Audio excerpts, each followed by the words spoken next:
I'm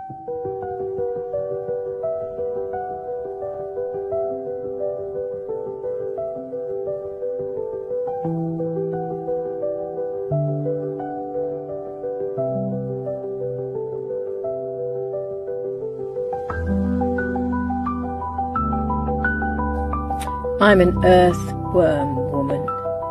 In the mornings, I fill my tanks by breathing the energy of the sea and tasting the power of the sun penetrating my skin. There's an air of no care, which comes with age, and I hold my head up proudly, liking who I've become. I'm not afraid of smells, or dirt, or to walk barefoot across the stones. Sometimes I wade through the shallow water just to embrace its fluid element, my hair often crazy and loose, being pulled by and flying in the wind. I can be glamorous if I want to, although makeup was never my thing. And I've learnt that life is for living, not fearing, and so I absorb it like a sponge.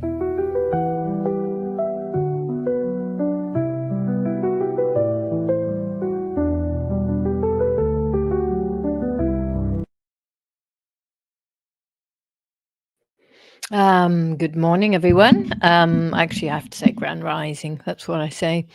In Melbourne, we still grand rise, even though the last 2 days it's been like walking through a blizzard out there. But you know what? Doesn't matter. The sun will come. It will be coming, or I'm going to bloody well find it. Anyway, so good morning, everyone, and welcome to another Earthworm Woman. It's number 65. I might have skipped 64, but anyway, I'll have a look. Today, I've got a beautiful woman called Suzanne coming on. A lot of you might know her. I meet lots and lots of women at the moment. It just seems to be, without doing anything on purpose, I seem to talk to a lot of women, I suppose, and I meet them just in different situations. Often on the beach is one particular woman I've spoken to recently, and there's just this amazing connection of openness and wanting to sort of be there for each other, support each other. And I'm very, very much interested in that. I'm very interested in women supporting women specifically. I'm not anti anything. It's just that really fires me at the moment.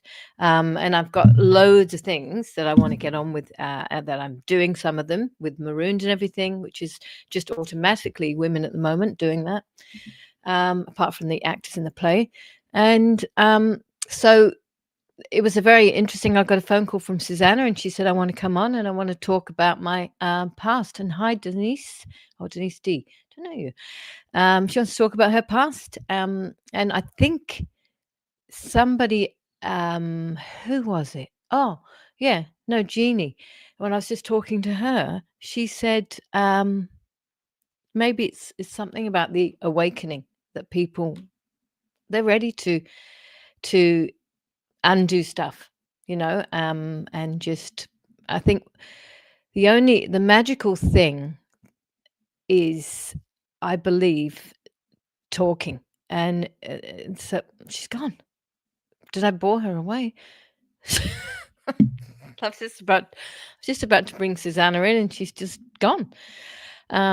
So I will wait for her to come back.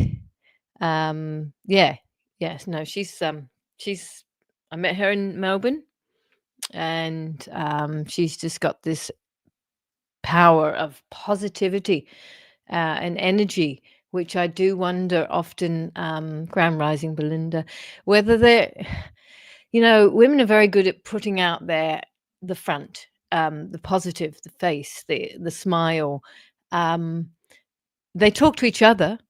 And I've had a great weekend helping my friend move, and it was just a really nice thing to do, and that was really tiring, and up and down the stairs lugging boxes and blah blah blah. But there's a beautiful bond connection that just happens anyway, and we talk away. I have to keep talking, I'm afraid, because Suzanne has vanished, and if she can see this, I would just suggest just keep trying, just keep coming back in. And so what was I saying? Yeah. So I think we can't hide. We have to just connect with whoever's around and um, make sure our sisterhood is very strong. I'm just going to have to text her to see what's happened. She's up in northern New South Wales now, and I think perhaps where she is,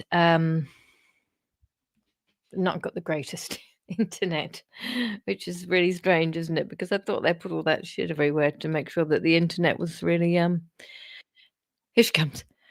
So they put that Wi-Fi everywhere so that the internet was very stable. I'm adding you to the stage, and we'll just wait for you. There she is. So at the moment, she's a blank canvas. So whatever comes out of that blank canvas will be very interesting, I'm sure. Um, you're on the screen, Susanna, if you can hear me, but we can't see you. Ah, there she is. Princess. There we go. Hi, Susanna. I was just doing a big introduction on you. And all about talking and all about connecting and specifically women being there for each other, the sisterhood. So, good morning. Can you hear? Yeah, you're a bit frozen.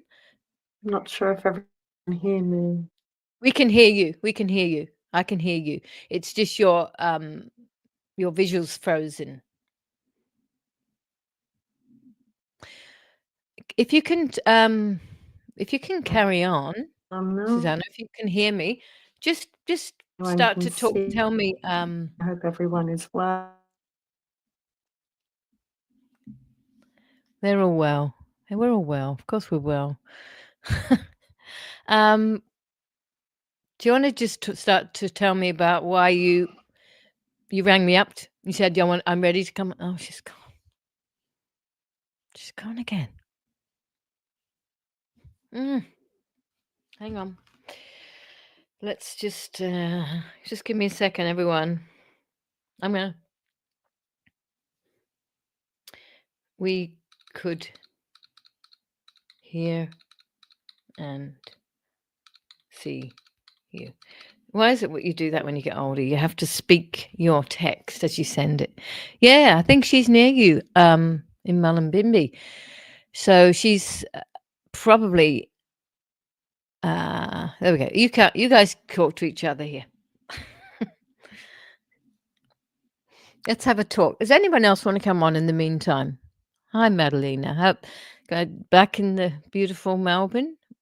We might push 15 degrees today. In case anyone has just joined, Susanna's just lost her Wi-Fi. What do you call it? Connection.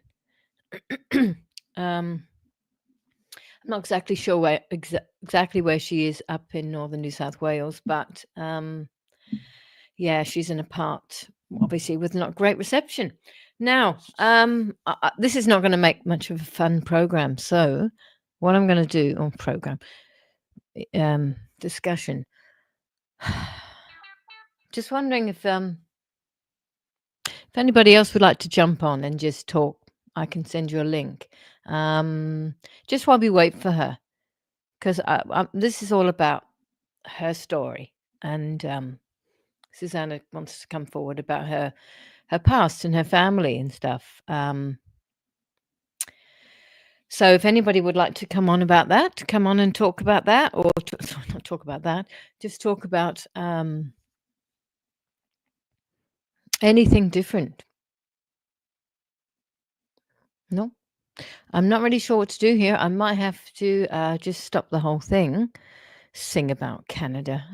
I'm not singing about bloody Canada. Does anyone want to talk about? Well, here we go. Is anybody in the area of Colac, Cororook, Geelong, any of those areas, or even Melbourne? Hi, Lynn. Why don't you come on, Lynn? I met you way back at the beginning.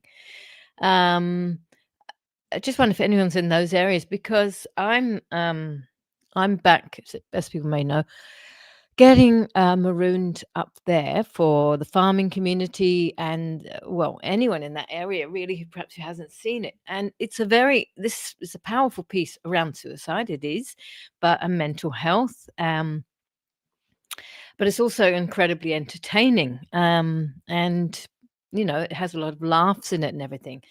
So if you're in those areas, it would be fantastic to get any sort of help of, if you know people who are connected to, I'll try and get here if I'm home. Huh? What do you mean? No, I'm saying, do you want to come on here? Because I need someone to come on now. Belinda, why don't you come on? So if anyone's in those areas, she's texting back. I'm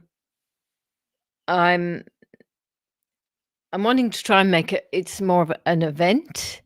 I'll bring it anywhere. Nina, I would bring it anywhere, but it, I have to pay actors, I have to pay venues, and I have to pay travel and all those things. So here she comes. Hopefully she's back. Add to the stage. Yeah. Okay. There we go. Hi, So Rohana. they don't want to hear me blabbering onto myself. I was just talking about Maroon quickly. So yeah, it's on the 12th and 13th of December up in that area. Talk to me, send me an email if you want to know more or if you can help me. And I'll add that at some point on the pages anyway. So you look great now. Well, you didn't look great before. You looked great before as well, but now you're clearer now, is it? Yeah. Lovely. So Beautiful you neighbours called helped me me. out.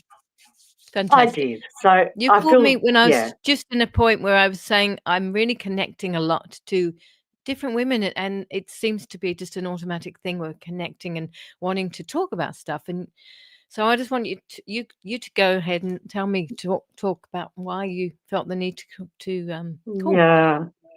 Yeah. Well, it's so important. I felt very called. I have for some time. So in relation to, so the crux of it is, I think fundamentally, first I want to start by saying I have such a deep love for the human spirit, and we are all such, wonderful, magnificent, human beings, really, in our true essence. But yeah, why I called to ring you, want to speak to is the trauma of childhood sexual abuse and the impact it has on survivors. But I want to speak to the fact that beyond being survivors, we can also thrive as survivors of childhood sexual abuse. Obviously massively brave to come out and say all of those words in one sentence for a start, and then to that's a massively vulnerable place, and so good on you for actually saying, well, it is, but it's so important because in silence nothing changes. Not taking away from the validity of sitting in our own silence and having our own, but when things are not discussed, things do not change. So even if I look to my family unit, there were some aunties and people who didn't directly know that my father was sexually abusing me, but did know to his potential for certain behaviours. But they were in a generation where these aunties love me dearly. I love them dearly. They have not done anything wrong, but by virtue of the era and the time they were brought up in, they couldn't look at their own trauma or so it wasn't verbalised. It wasn't able to be verbalised at those times, I feel. Such a awfully isolating place for you as a child, Well, see, so for me, because it was in my family home, I will speak to, as a child, it wasn't in my conscious mind as a child. I was not walking around in my childhood aware our systems, our nervous system, which is something else I will want to speak to at some, but our nervous systems, our body, mind, spirit has an amazing capacity to protect us, to keep us safe, So it literally locks down these traumas that are too much for a young child to take in or process. The child shouldn't have to be experiencing this essentially.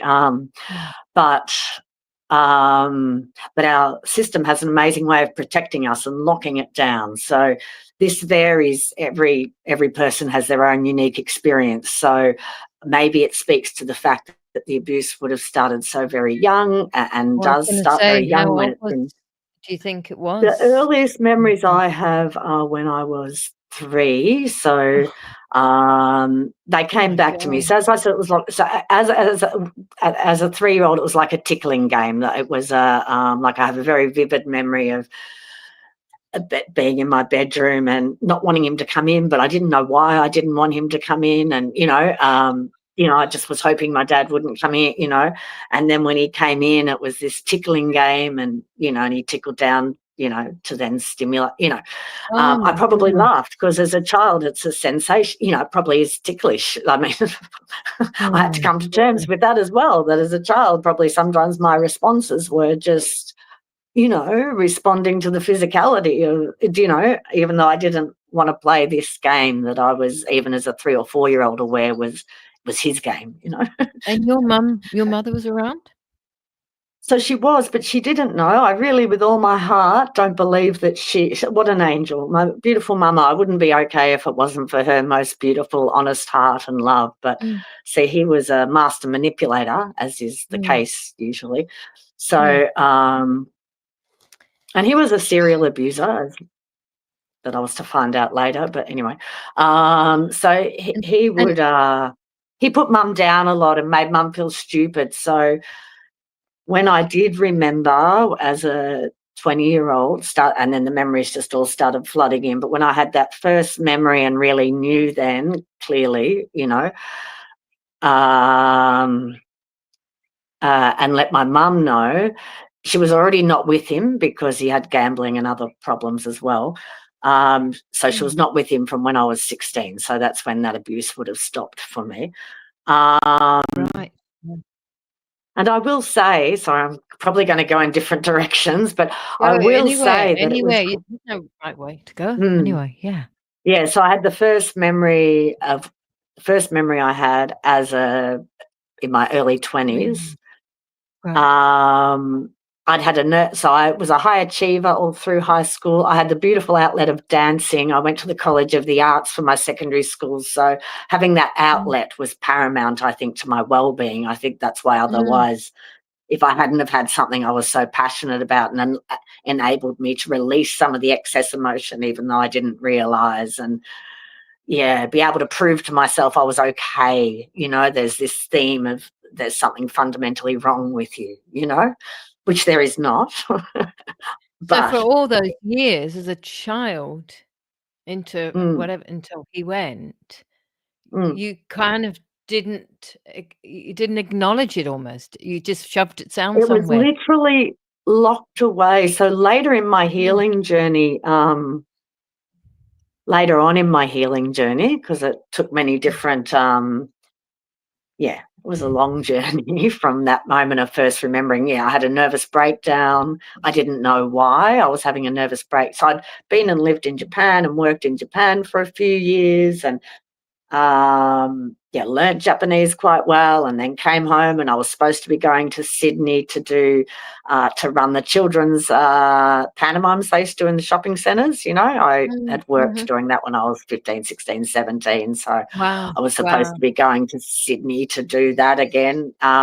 For the people I knew who ran it, and I had a nervous breakdown, so I literally could not leave the house, could not get out of the fetal position. In my What do mum's, you think, happened that made that I happen? think the system couldn't run anymore. It couldn't, it had been running on cortisol. So when we're in that stress, that fight, flight, freeze Mm, component, our body is producing excess cortisol all of the time. yeah, And when we're running like that and something's being blocked, at some stage the system's going to say no. Yeah. So mm, it just stopped. And I did not know why. And mm. Yeah. But you've been to Japan and everything you said before that, wow. Prior to So, that, it so it was wasn't really hard to comprehend. This all sounds interesting now, but Yeah.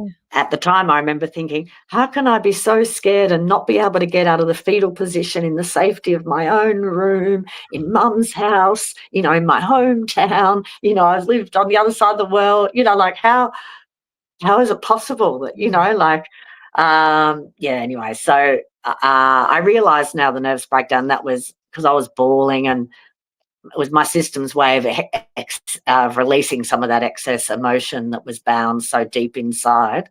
And it took a few years of that emotion and I was suicidal. Yeah, it was a very difficult time. It was a very so young. difficult time. Yeah, I'm very grateful I was at my mum's house and had something to whisper to me to Your stop mum's that house, I needing. mean, you were so young.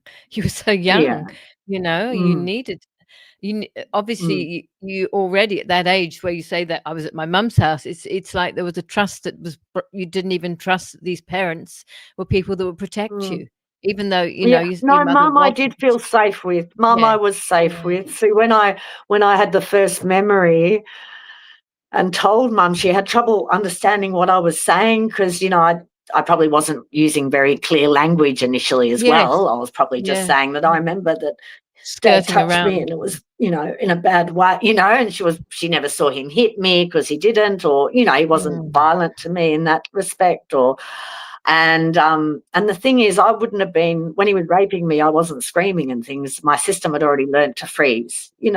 So, Do you remember, I mean, you don't wanna go, I know, probably mm, don't want to go into too many details, but do you remember or how often it was? How many was it every day you're living in this?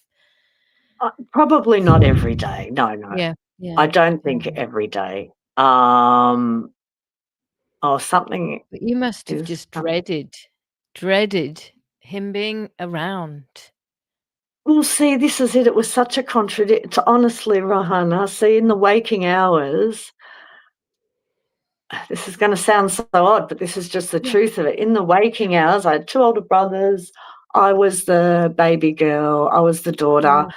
Well, I was the baby girl, and mum felt so blessed to have a girl, and, I danced and my brothers loved me, and my dad put me on a pedestal, if anything, in that. Do you know what I mean? Like, Mm. made a fuss about, but not he. Yes, it was a big Wow. contradiction. I think I learned at a very young age that I was the only one that could work this out, Yeah, to yeah. make this And okay. and Like, I you realized mum really didn't know. Like, she really didn't because, you know, yeah, it she sounds didn't. like you I just covered it really, up as well by you saying you mm, were a high achiever and all the dancing and all of that. So all the attention's, mm. on Like, the only something. time it presented that I am aware of in my childhood, like, I love school and have always been who I am, love people and Mm, life, and, mm, and bright, and I love school and love my dancing, as I said. And at age 8, which I think coincides with the very first memory I had, I was about 7 or 8, the very, very first clear, vivid memory I had. I'd been wow. meditating at that point, morning and night, religious, like, 20 minutes morning and night, right? 7 and 8. This is at like, no, sorry, at like 23, but the first time I had the memory of Oh, this, oh, yeah? oh, oh, So I'm okay, about okay. 23, and at that point, I'd already broken down and was on my healing journey. So trying to put Mm, things in place to help me understand myself, and was meditating day and night. And then this one morning, I sat in meditation, and it just started. This flashback came back so very clearly. Not so this first flashback was of me being in the car, in the front seat of the car, which was unusual at age 8. Like, I felt like it was unusual. And it was at night, and we were driving really fast in the back streets, like just outside Hamilton, where we lived in country Victoria. And I was bleeding and in pain from my vagina, I was bleeding and I was in mm. pain. And it was like I was coming out of shock, which I don't know. I think it's possible he used drugs as well, potentially.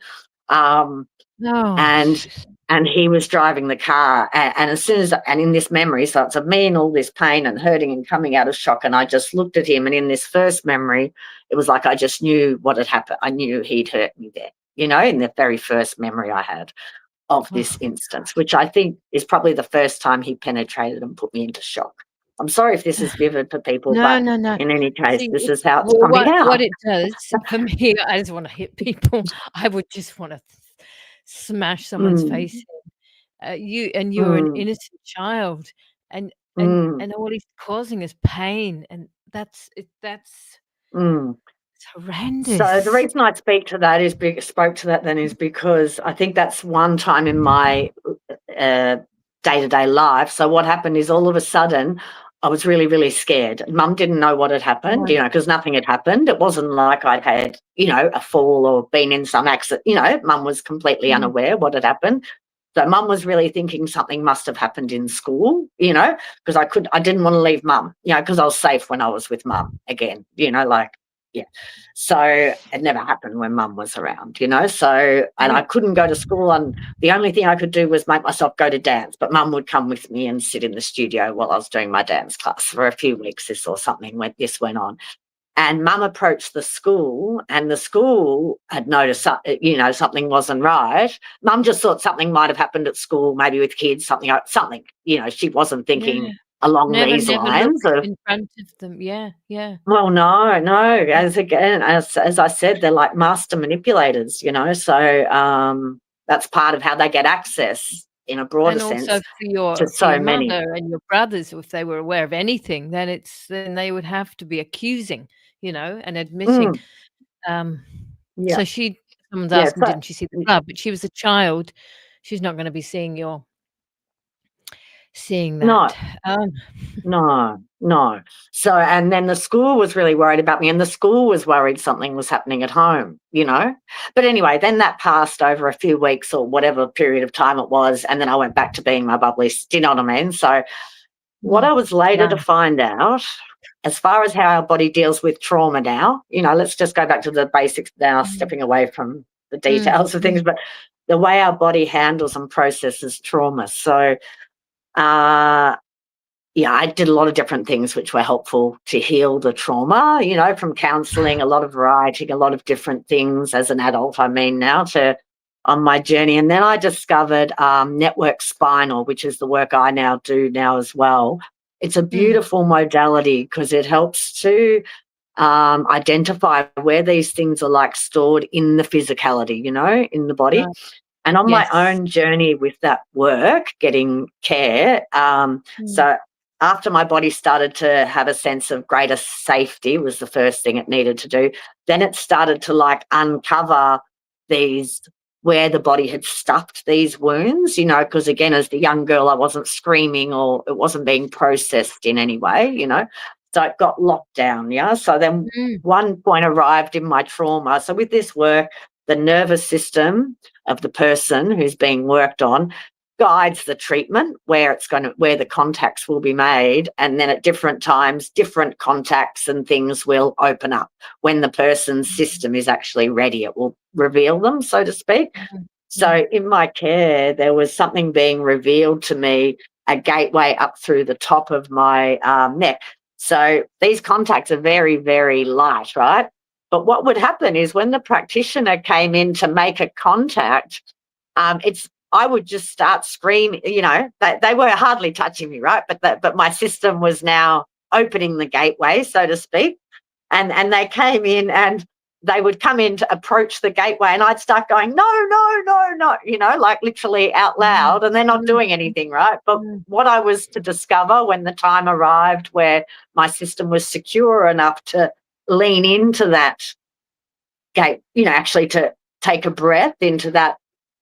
Oh, what happened was, this is quite intense, but very mm, clarifying. So what happened in that moment when my system was safe enough as an adult to explore this that it had locked down, what it was, the memory associated with that was when I was in my room. I think I'd been asleep, probably tied in with this 7 or 8. I think it's the same incident, potentially, most likely. And it's like I woke up and was in all this pain, was really hurting and crying and screaming. And then it's like I look over my shoulder so then I have this clear memory of this. So then I look yeah, over my yeah, shoulder and I see that it's my daddy hurting me, right? And that's when my system, what I understand now is that's when my system just locked it all down. So I think then moving forward, each time I think I would freeze before it even started. Do you know what I mean? Like I would just lock So you down, never and be in my mind. You never Beating cried myself up, out or let him see? No, this is what I mean. Yeah. As I spoke to, he may well have used drugs because my auntie has a very clear memory of him, and it's very evident there was a drugging involved there as well. So Right. there's high potential that was part of it. I'm just not, Was he picking I don't know. times, do you But think, when no one was huh? around then? Was he picking No, times I when no think one was things around? happen in the household. There's a time in the household when everyone's asleep at night, Like there was one time, this was clear from the moment it happened. So there was one incident when I was about 15, 14, 15, not long before Mum left him as well, tied him with other things. But Mm.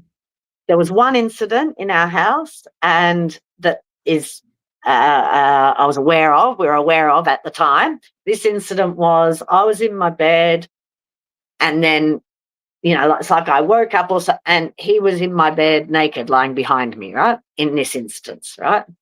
And in this instance, though, I had a very healthy, normal reaction. I just screamed out, "Get out of my bed!" Right? So, Yeah. get out of my bed, right? So this was quite a normal not normal behaviour on his part, obviously, by any means. But I screamed him to get out of my bed, and he wouldn't. And then I went into Mum's room. Dad's in my bed and he's naked, and my brothers came out of their rooms that night and they were angry at him, and Mum said, Wow. "What are you doing?" And he said, which is quite interesting, I was to find out from someone giving legal advice, they said that is quite telling, because what he said was, "Oh, can't a father just give his daughter a hug?" So they said the fact that he didn't even say he was drunk or he went to the wrong room, the fact that it was normal for him to. So I don't know in Yeah. that instance if I don't believe in that instance he'd actually rape me. Well, at least I didn't. I don't know. I don't know. But yeah, but that was all While clear you at were the time. asleep. And While you were mhm, asleep. While you were mm, asleep. mm, yeah, Oh my god. mm, yeah, Wow. awful. Like very sick. Obviously, it's a sick, twisted uh, Absolutely. mentality. Absolutely. Yeah, I mean, yeah. these young children who are abused, sexually abused of, so many years of maybe thinking it's them or their fault or, Well, this is it. In absolutely in awful. when I had these memories when I was having the work done, and I had these clear memories, and there was one at that similar age, and in the whole memory, so it's like he's there raping me, but it's like I'm completely detached from that already, gone into this frozen thing, I suppose. And in my mind, the dialogue of this memory I was having of this 8, 9-year-old girl was, "Why aren't I stopping him? Why aren't I?" I was just beating myself up for, Yeah. Wow. Wow. Wow. just Sorry. awful, right? But That is an abuser, you see, and a person who's abused just thinks yeah, it's them. They think it's them. exactly, They're the ones to blame in exactly. any shape or Mhm. form of abuse, Mm. and someone But again, mentioned I it wanna come earlier. back to, so it doesn't have to stay bound, though. So in the bigger scheme of this conversation, I Yeah. really clearly want to also be very clear that we don't have to, it's not a life sentence, Forgive yourself. okay? It That's really right. doesn't have, I can Just understand before how you it has been a life sentence for people, Yeah, and they have taken it to their grave. I understand you were a with all my child. heart. Just before you go there, because I obviously, Mm, yes, um, someone said earlier, and this is the truth, and this is what I really feel is happening now with us women specifically. I'm not gonna speak for yep, men. Of course, they've got stuff and they need to get rid of it, but there's a breaking the patterns, breaking the generational trauma, breaking the yes, patterns of abuse yes, is the yes, time now. That's why all these yes. fucking pedophiles are coming out of the woodwork and, in Uh-huh. the royal family, etcetera. It's time to Mhm. sift. This will probably get taken down Exactly. now. Just for whatever. Huh? This will probably get taken down from everything now. But the thing is, it Oh, has look, well, we then that have to only have speaks to the truth of it, doesn't it? we're reaching If a point, as we know, where we there's an are. awakening. We know that some of us are just we go there's a reason why Mm, we're here now. yes, So yes, yeah, carry on with it, about the healing. Absolutely. Oh, yeah. Well, I just really want to be like, it's so powerful. Brave Virginia Giuffre, having just really, what a magnificent soul and what wonderful strength she showed to continue speaking. Yeah, Do you to the think network. she did So, take her own life? Oh, who knows? huh? Yeah. I do wonder. Yeah. But I know that stirs things up. So I really want to just speak to survivors out there and to everyone, and speak to those deep traumas that can really feel like they're going to they might stay with us forever.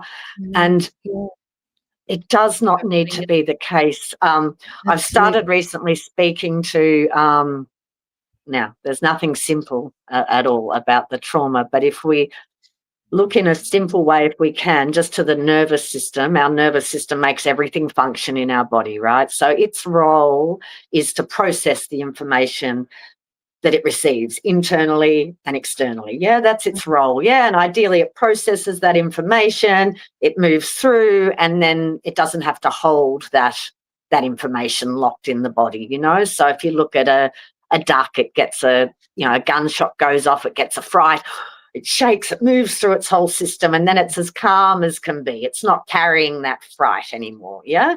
But when the nervous system doesn't have an opportunity to express, and puts mechanisms in place to keep us safe as children, then that energy becomes bound in our system. Yeah, so our system stops communicating with that part of the spinal cord or the nervous system that is locking that information, but in our physicality. So we can unravel that, and we can bring that that can come to the surface, to not to need to even relive everything, but just to allow processing to occur, so the nervous system doesn't have to have that energy bound inside. Yeah, and anymore. So it's almost like being more powerful than it. It's like well, there is a it's gone. power Yeah. under each pain pattern or each challenge we face. There is literally a gift, a powerhouse underneath that.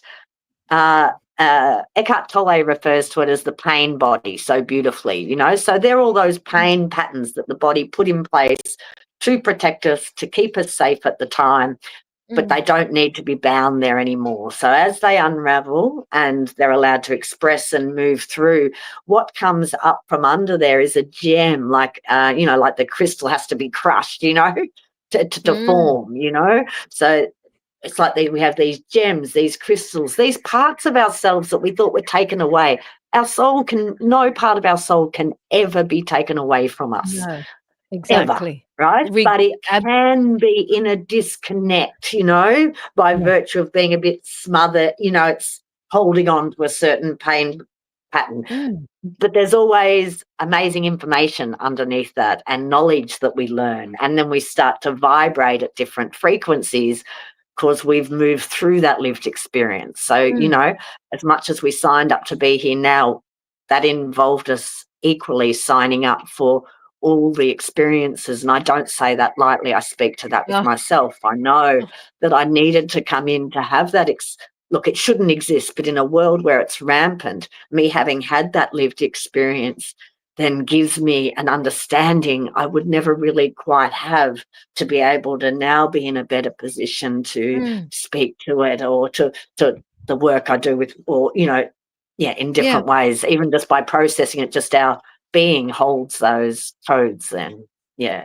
Many people can't speak still until the time is right. So the right people get their karma and punishment.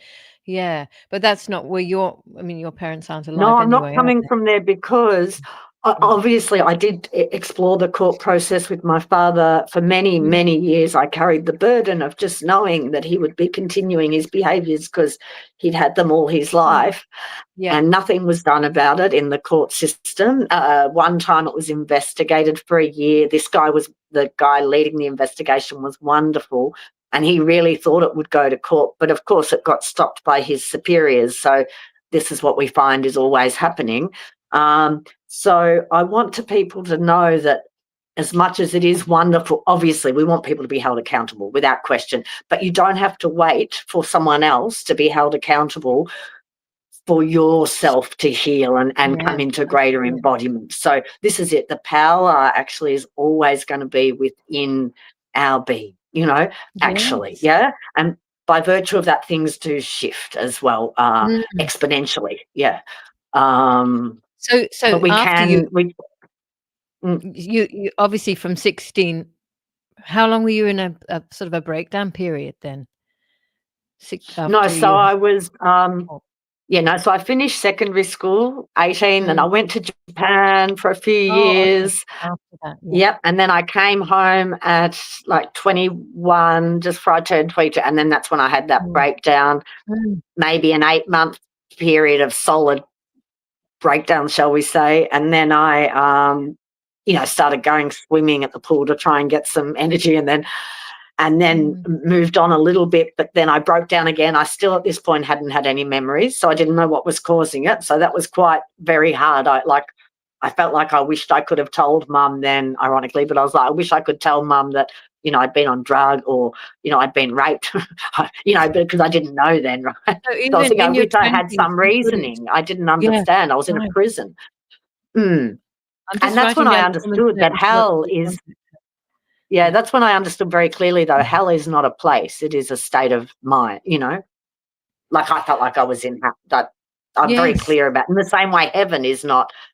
It's all a state of beingness, isn't it? Which is probably quite simple, but you don't have to obviously talk about anything. But how was it when you did tell your mum, or you did talk? You were so able when to... I did remember when I had the first memory, and then when I did speak with my mum, well, she'd always known I'd been honest, so she believed me, but she didn't quite understand. And then she rang, I think it was called the sexual abuse hotline. It was child sexual abuse. It was just a new thing that was starting to come out. But when she rang them, they asked her, has your daughter had a nervous breakdown? Did she seem to be always running? Like these few different questions. And Mum was like, yes, yes, and yes, And then they said, well, she's not lying. And Mum said, no, I know that, but how could I have not seen it? Because Mum wasn't like wouldn't matter if she was, but she wasn't like a career watch. She was very much a mum who loved her kids and her home and was there, so working in the family businesses. As far as she goes, it's a reflection on her, Yeah, she carried a big burden because when I spoke, it then gave a voice for my auntie to speak, who had been horrifically abused by him and had never really had a life. I'm really grateful life took me on a journey to find tools that helped me to move through, because... he abused his sisters as well. So Mum's parents had a daughter like unexpectedly. They had their 4 kids and then they had a daughter who was 12 years younger than Mum or something like that, 15 years younger than Mum. Oh, your Mum was the older daughter. Yep. So they had a child by, not an accident, I don't want to say, but a surprise child, a surprise gift. And so she would have been about 3 when, I don't even like saying his name, but when he entered the picture, right? When Mum started dating him. So that would have been the first point where he got access to this young girl, and that would have been an innocent family that wasn't looking for anything like that. You know what I mean? And he wouldn't have done it in front of people, obviously. And one of her memories is so horrific, like next level horrific. Yeah. But anyway, the good thing is that me coming out did give her an opportunity to have a voice, to speak, to what she'd never spoken to anyone about it. Because you came forward. Yeah. It gave her you were about the same age, you're saying? You were roughly the same age as her? No. She came before. She was... Okay. Her abuse would have happened earlier than mine. Right. Yeah. Yeah, no, he was definitely a serial offender. There's other things, but... I won't ask that question right now, Jason. I think it's really important for you to talk about the uncovering of it all, first of all, on you. That's right. He's asking about you and other relationships with men, etc., and relationships with men, but that's not so relevant to me. That's not really part of this discussion. Yeah, that's right. You must have been a very guarded child, girl, and young woman then. So coming to terms with this and trusting that you can actually talk to other people and without them going, Suzanne, you're just, you're crazy. Well, the thing is, when I first did speak to it, because when I had my first memories, I was like 23, so we're talking 30 years ago almost, yeah.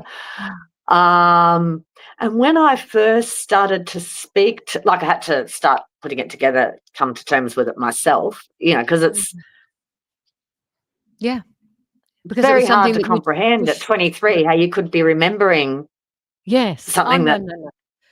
that was Just on a mind-boggling. completely different thing. I mean, my background, there's periods when I cannot remember, but I can remember something way, way before it very clearly. But I think when things are shit and bad things, you just cannot. Well, like you Well, said, that's you it. shove it away This somewhere. locking. Yeah. So you started, carry on with what I've you were lost my. saying. No, you go. Oh, I forgot. Lost my. sorry. You were No, talking no. about when you were 23, how it was starting to.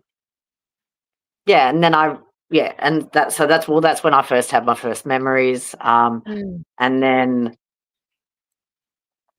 so from there it was just so from there it was a journey of, a process. It was a process and it took so I went through different strategies. So writing, just free writing was a great tool for me, just writing without knowing what I was writing.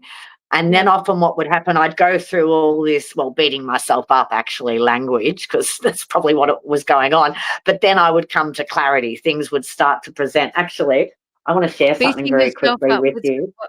what verbally I want to share telling something yourself. with you very quickly Yeah, as an yes, yes. example. Mhm. Something that I wrote when I'd broken down, but before I'd remembered any of the abuse. But it's amazing how our subconscious, how we do, our things are within us, right? So, I've written this when I've broken down, but I have no recollection of the abuse. And I've called it reconnecting with my inner self. And this is what's come out. I know that she's in there. I know that she's sweet. I know that she's someone who I'd love to meet, but she's scared. She's scared of the pace and the power, the lies and the greed, scared of rejection, of being alone, unprotected. But now I know she wants to be found. She's crying aloud. She wants to be heard. So I'll find her. I love her. I miss you, my baby. Forgive me. That's to my little self, right? And then I've got, why? Why am I fighting so hard? It also used to seem so beautiful, but now I'm lost in the dark. There's nowhere to go but inside. I'm tossing and turning and screaming in big letters, I'm learning the truth. And that was before I knew. It's interesting, isn't it? How we. Wow. Yeah. How old do you think you I were when think you wrote that, you said? so. That was when I was 20. I'd had the nervous breakdown. Yeah, I was, right, as I said, right. writing was a big part, So and a lot of it would just be blah, blah. And then these little wisdoms of truth would present themselves, that were just on reflection now are so very clear what I was. I also, sorry, so but when I was at school in I think year 7 or 8, I want to say, we were asked to write a children's book, right? Just a little children's book, but that would teach the children's, something that was a bit educational, would give them some, I don't know, something, teach them something, right? Yeah. So I wrote this book and I got very good marks, and I don't know how it wasn't flagged, but I wrote this book and it's called, it's about a little boy, so I haven't done it exactly, but it's about this little boy and it's called I'm a Naughty Boy, all right? And it's about this little boy, Jamie, right? And this little boy, Jamie, talks to God all the time and everything, and then he's all excited he's going to school, and, there's one moment he's listening to the Flintstones, and then his dad comes home and he's like, oh, please don't let Dad hurt me. Please don't let me have done anything wrong. I make it look different, but the words I use are very interesting, right? And then this little boy, Jamie, gets excited about going to school, and then his mum says to him, oh, Jamie, you were a silly boy falling off your bike, and getting all those sore marks. And Jamie said, I didn't fall off my bike, Mum. I know what you're doing. You're tricking me, And then the mum says, I don't think this was my mum, but anyway, but then the mum says, Yes, I was tricking you, Jamie. Now, you can be clever and trick all your friends at school, right? And not tell them they're your naughty boy marks, right, is what I was calling it in the book, right? And every time I wrote my name, the word dad in this book, I coloured it in black, right? And then, anyway, so it goes on, and obviously Jamie was getting physically hurt, but what I was calling it was naughty boy marks, and it was interesting wording, Yes, and then in this book, so one day at school, Jamie loves school. One day at school, another lady comes in and she wants to speak to the children about if they get touched in a bad way. And then she asks the kids, if anyone's ever been touched in a bad way, you can put your hand up. And all the kids put their hand up, and one girl was touched in a bad way because her cat bit her or something. And another boy was touched in a bad way because of something or other. But Jamie has his hand up. And then they said, Jamie, and Jamie says, oh, I don't think Dad means to touch me in a bad way, right? And so then all Jamie's problems are solved, because then the teachers come to the house and then in the end of the book, Jamie finds out he never was a naughty boy. He finds out he never was a naughty boy because it's his dad that was the naughty boy. So, Susanna, you were crying for help but unconsciously, because at the time I just, I got great marks for my book, and like, oh my goodness. But no one heard you. No one heard you. No, I didn't hear me until years later when I remembered. And then a faint memory of this book came in my head, and I'm like, please let that be at Mum's. And when I found it and read it, I was like, oh my God. Oh my goodness. You should publish it now. Just changing myself to be a boy, not a girl, and changing it, not sexual, but just being hit, which I was never hit, but the wording just says it all. It's, anyway. Oh my goodness, that's another incredible. tangent. But how our system can process. Like someone said, Nina here, she wants you to get her in touch with her. I believe she's in the same area as you. How did the teachers not see that? It's reflective of the times again, I think, probably. Yeah. They wouldn't have known. And I wasn't a child turning up looking, I was full of joy, I was good in my waking hours, I really wasn't presenting. I do understand that. This is you. So when I broke down, right. When I broke down, and then moving forward from there, I had 20 years while I was raising my daughter that it was regular, the overwhelming emotion. I had memories as my daughter went through different ages. She'd reach a certain age, and then I'd get flooded with memories of that age. Oh, that's what I noticed happened. Like protective mother as well. Wow. And you've become a chiropractor as well, haven't you? Well, because of this work. So I taught dance for many years, which was wonderful. I was teaching ballet and contemporary for many years. And then, as I said, I got recommended to go and see Con, who does this network spinal work. And after I went on, it's a journey you go on, because the body needs to be feeling safe first, and your body guides it at its own rhythm and timing. But as my system started to unravel these memories and where they were in the physicality and feel the actual reality of them releasing, not just me being aware of them, but they're actually unraveling through the system, I was like, oh my goodness, this is what I have to do. This is how I can help people best. So then I went on to study then as a mature age, which was like 6 years study. I didn't know what I was getting myself in for, but I didn't realize chiropractic was different, was a separate thing. No, it's because it's because a lot of people associate chiropractic with more manual. There's a lot of modalities of chiropractic. So I specifically studied to do, I had to study everything to get the title chiropractor, but then network spinal, this modality comes under a chiropractic banner. So is it Donald Epstein Network Chiropractic? What? Yes, that's the one. Oh, that's just a horrendous name, Epstein. Every time I saw that going up. I didn't know. Yeah, his name is Donnie Epstein. Talking about? What is she putting all these words connecting up with what she's doing? How bizarre. But yes, it is. It's network spinal put together by, So it is, but I'm not on here to promote anything, but just more to empower us all to know that Absolutely. It's No never, matter the ever, complexity of the trauma, we can, and our system, given the right environment and opportunity, can unravel, and we can come back to finding the power that underlies any of those challenges. which Yeah, is healing, but it's even more than healing because it's like you said, it's it's over. transmuting it. It's empowering you Yep. again. Yeah. And Yeah, exactly. And it's not getting rid of something, it's allowing it to come back into a mm, true embodiment of a learned experience, but it can start to become something more in the rear vision mirror. But what is so yes. difficult for survivors, as the pain and trauma comes up initially, even if it is years after, it feels as intense as when it happened. Like, it has a level of intensity, but the reason for that in those early stages does make sense if we go back to that understanding that the nervous system, if it can express things, then it can let it go.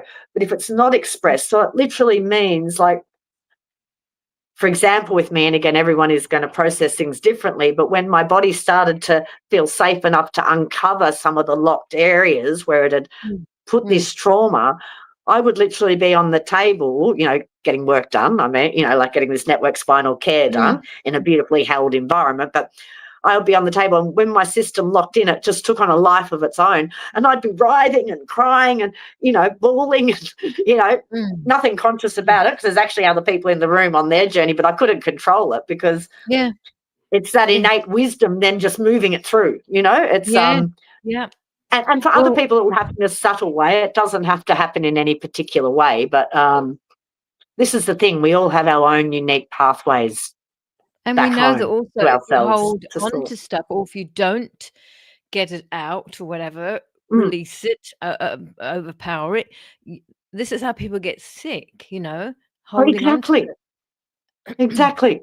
Yeah, exactly. And yeah, and again, because the nervous system sort of bypasses that area to do everything it needs to do. So it's not getting the proper feedback, the flow gets blocked. So Mm, it's like if a mm, river is the nervous system and if it's flowing freely, everything is nourished down, everything's nourished. But as soon as there's a block on that river, then all the channels downstream are going to start to be undernourished and die off, so to speak. So mm, that's why as we yeah, remove these or allow them to rise to the surface, these locks, it's not even getting rid of them, it's more integrating them so then they get transmuted, so to speak. Yeah. mm. And so you're Mm. you're on the road now, aren't you, Susanna?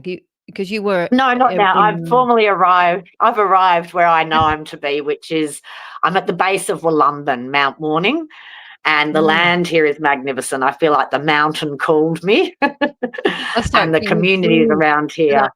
I Yeah. can't remember when it But was, a I few was on couple the of years road. ago. Couple of years ago, Yeah, and I you said, was "I'm on the heading road. up," I did. and it will open. Yes. Yeah. Amazing journey. So I went up the centre. We live in a magnificent country, and that Mm, was a very healing sort of sabbatical journey, I feel, for me as well, to mm, really Mama had passed away, and then all the shenanigans in, obviously Victoria. So it was the perfect opportunity and timing for me to have permission to really step away from even the family. Yeah, yeah. Unfortunately, my yeah. siblings, as a result of all this is something I was gonna speak to too. I don't know if we'll go there Yes. today Oh, or no, not no, now, I but was actually gonna ask you about your brothers, but yeah, all of you've got more siblings, yeah. well, I've got a sister, but it's a bit different. I didn't meet her until I was 12. She was adopted out. She's a full sister. But anyway, I had my 2 brothers that I'd grown up with my whole life. And we were It was all really close. Yep, But yeah. not when I had the nervous breakdown, that we were still all that was all fine. They were there for me as best they could be then as well. But from when I spoke my truth, from when I remembered about the abuse and spoke to it, Mm. even though other people spoke to it and they have memories of some awful behaviours, their own personal, not the same thing, but different, Yes, yes. very clear his character, but yeah, from sort of that time moving forward, it just became more and more strained to the point where they've been just so very nasty to me and don't speak to me at all. And yeah, Even at Mum's Wow. Your funeral, I'd brothers been your caring for brothers Mum don't full speak to you. time. Your brothers don't Yeah, speak and to you. this is the I do this as a I'm very passionate about this as well, because when it happens in the family, I think sometimes, not always, but when it happens in an institutional setting or something outside the family, Yeah. sometimes the survivors then do have a support network of their family, potentially, maybe not always, but Potentially, often we yes. see that is the case. Whereas often in the family, unfortunately, I wish I was the only one in this situation. It's not the case. It's very Mm, common when it happens in the family unit.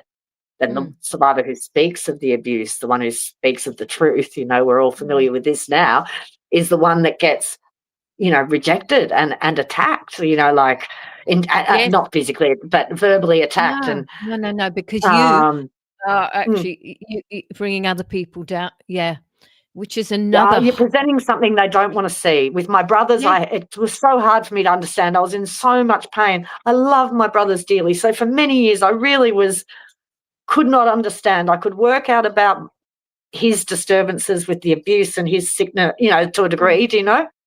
mm, Um, excuse me.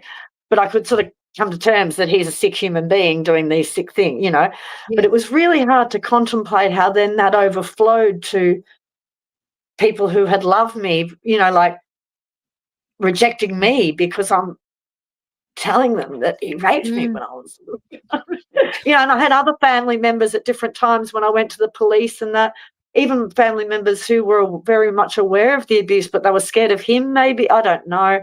Well, that's well, some But people are asking, and you don't have to even mm, go there, what happened to him? So you said he went on to have other oh, relationships. he What was other has now earlier this year he has passed away. mm, Yeah, so he never got held accountable for anything. never got held Um, accountable. no, when as far as this, this, as I said, a year-long investigation was undertaken. When my other Mm. auntie spoke as well, and I had already spoken to police. And that's 30 something years ago. He managed to who knows how many other people he abused Oh, no, I afterwards. know. That was a great burden for that burden, I think, left me maybe 4 or 5 years ago. He didn't leave 4 or 5 years ago. He passed away earlier this year, Mm, but about 4 or 5, maybe a few more than that. No, maybe before COVID and everything. So maybe 7 or 8 years ago. It was just like that burden eased. So I don't know where he was at that time in his life, whether he didn't have the capacity or yeah. wasn't getting out or didn't have access, but Oh my I felt goodness. like it stopped like a few years before he passed away. I felt like I was, but prior to that, there were times where I'd get strong, like dreams or something, and my heart of hearts just felt like I knew he would Mm. something. He was abused, like yeah, Oh it's my awful. goodness. For years, I carried that. So as long as I thought You there was that thread, I did what I could to try and yeah, yeah. of But course you did, and but you do have that to let go child when you. Mm, mm, you have nothing mm, you did nothing, nothing. yeah. No, You were no, just an no, no. absolute victim, which is just, awful, and you're one of Beyond that, I am yeah, but we can thrive. Beyond that, we can. It doesn't have to I stay. know that, But but yeah, you're I just have talking faced about lots the of energy of challenges. him. Yeah, the Yeah, energy yeah. of So, him. because I definitely want to leave it as, yeah. Look, No, it's exactly. probably it's helpful as well. People just hearing some of the dialogue as well. Potentially, I don't know. So, my only wish or hope would be is always for people to know to know that you're not alone, to know that Mm, we can get through this, to know you're okay. And also, I wanted to really say that one of the biggest things I had to heal was beyond the abuse or him or my brothers was that broken trust that came down to be a broken trust sort of with self. So the more we can mm, work on really healing that trust and honouring ourselves and putting in daily practices that feel good for us and like putting our feet on the earth, the simplicity of helping our electromagnetic field to anchor and ground in and to write. Free writing was great for me. Yeah, writing, yeah, I love yeah. writing. I'm actually Mm, thinking of going away for a few days and just spending some time working on some of these things that I want to, get out of yeah, me. Don't know yeah, what happened there, but yeah, yeah. And then just um, the little things, just deep belly breathing techniques, things to ground us. Yeah. But if And anyone know that we is can. like, look at Susanna. You just and this is what I'm saying, if people have to realize we've got each other, and you Yeah. don't know what someone has got trapped in them, you know? Yeah, exactly. Exactly. Yeah. And Well, I would definitely recommend this network spinal work. I know I said I wasn't going to, but just because I always go there because it was so helpful for me. And there's a lot of practitioners in Melbourne and in the cities. so that's what you do, yeah? That's what you do. That's what I That's do. what you Yeah. I've practice. started Yeah, practicing here as well. yeah. And it's not just specifically for but it's a wonderful modality. So if people are, Mm. that's what that is You called. got So we lots of touched on that Victorians before. up So there? do know that. Huh? You got lots of Victorians up where you are?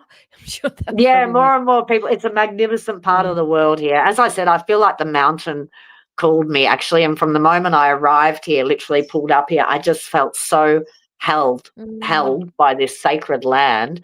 And by virtue of that, there's such lovely communities around here. I feel because the land is so lush and sacred, and I don't know, mm, the mountain Wollumban has a presence.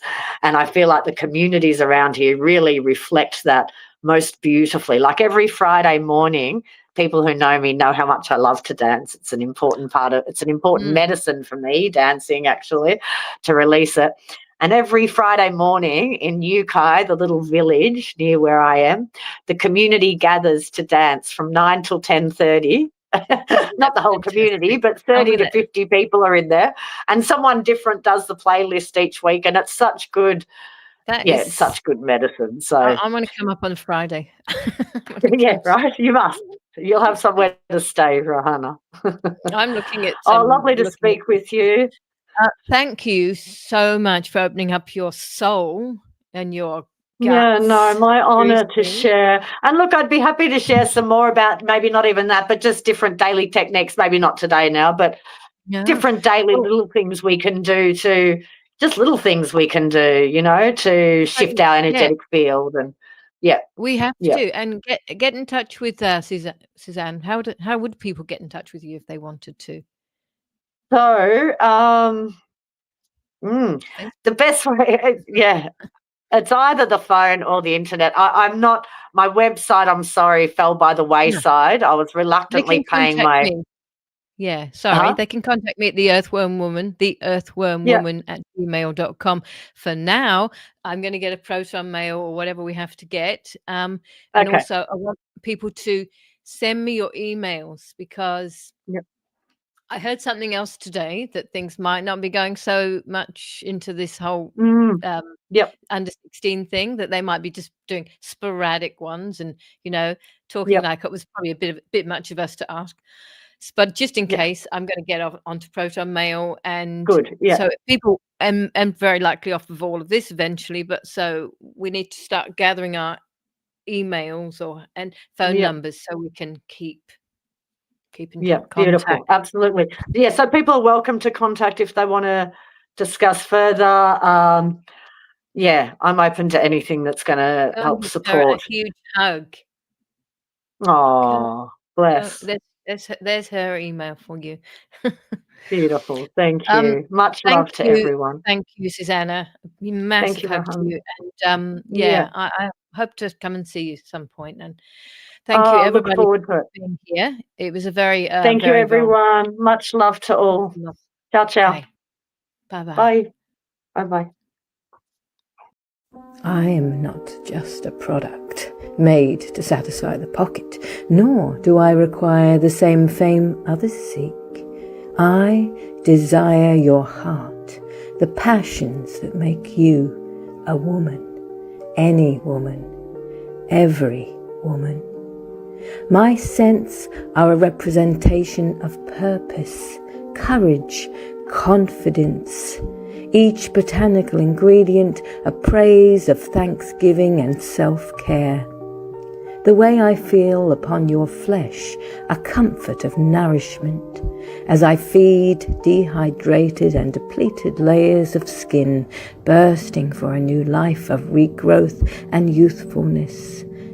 If I stir your soul with each application, let it be known that you, too, are an intimate duet woman.